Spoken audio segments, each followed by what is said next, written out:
We are here in the strawberry fields of Lush Acres Farms here in Clinton, and we're joined by Kaylee Linquist, who's going to be telling us more about how this farm is really, sustaining and promoting what happens at Thornwell. We talk a lot about Thornwell. Yeah. Thank you for having us down at your house today. Yeah, thanks for being here. We're so excited to have you here and show off our beautiful strawberries. Yes, we've been just eating strawberries the whole time. I don't know if we're picking more or eating more, but definitely come down here and support what they do here at Lush Acres because it all goes back into Thornwell. For people who don't know the Thornwell story, it is a long, storied one. That's right. Reflecting on what we're doing as a community, recognizing the people who are doing the hard work of serving children, serving families, promoting healthier communities, along with our partners like SC Children's Trust, because we want to make sure that people know that abuse and neglect is happening in every community. The more we talk about it, the more people know the part that they can play. And the way that kids end up in foster care the most is due to child abuse. Abuse and neglect, yes. In South Carolina, neglect is the number one reason that children are entering foster care, and that's for a variety of factors. But the thing that we want to focus on is that this is preventable. We as neighbors can come alongside families, come alongside parents with kindness and care and support and connecting to resources so that hopefully foster care is never necessary.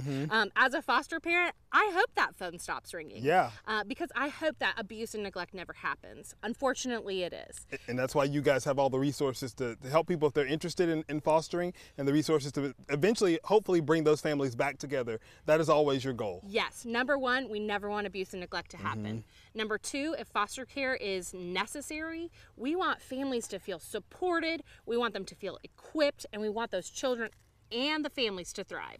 And eventually, we want those kids to be able to go back home to healthy, healed, thriving families of origin that are supported through the community, through their neighbors, and through programs like those we have at Thornwell. And you guys have lots of resources, lots of programs from the foster care village to, you being a foster parent as well, getting on the phone and asking those questions that you may think, is that a silly question to ask?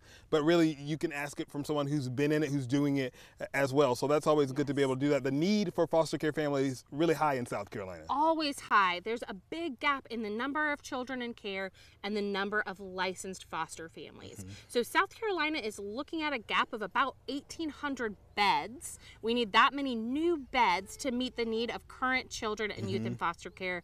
The greatest need is always for families who can bring in sibling groups and teenagers. So a big need out there. So people watching right now, they can obviously get involved by becoming a foster parent, or at least, asking some questions, starting that process. And then outside of that, what are some other ways that people can support what you guys do? So I think child abuse prevention specifically, the number one thing I always say is just be a good neighbor. Get to know the people who live near you, get to know the resources that exist, and connect people who need them to the things that are actually already happening in your community. Finally, always report abuse and neglect whenever it's suspected. It's not a bad thing to go ahead and call and say, hey, I think this is happening. I just want to let you know.